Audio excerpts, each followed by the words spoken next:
Grandpa, where did you go? I went to the fruit store.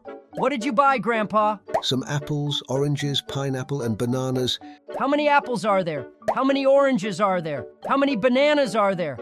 Why don't you try counting them, son? That's a good idea. Come on, friends. Here we are going to count the apples, oranges, and bananas that Grandpa brought from the fruit store. Let's go. First we have apples. Let's count the apples. Count with me.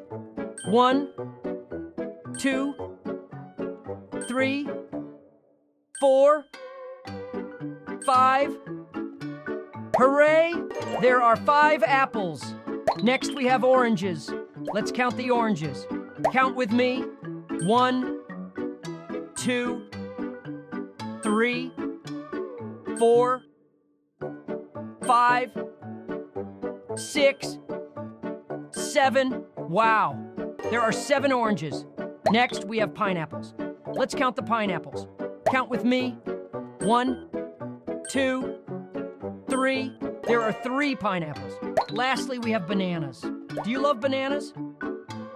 I love bananas. Let's count the bananas. Count with me. 1, 2, 3, 4. Awesome! There are 4 bananas. Grandpa, Yes, my child. I did it. And you have bought 5 apples, 7 oranges, 3 pineapples, and 4 bananas. Oh, wow. That's really superb. I'm proud of you, my child. I did it with my friends. Is it? Then say thanks to them also. Oh, I forgot. Thank you, my friends, for helping me count the fruits. See you in the next video. Goodbye, my friends.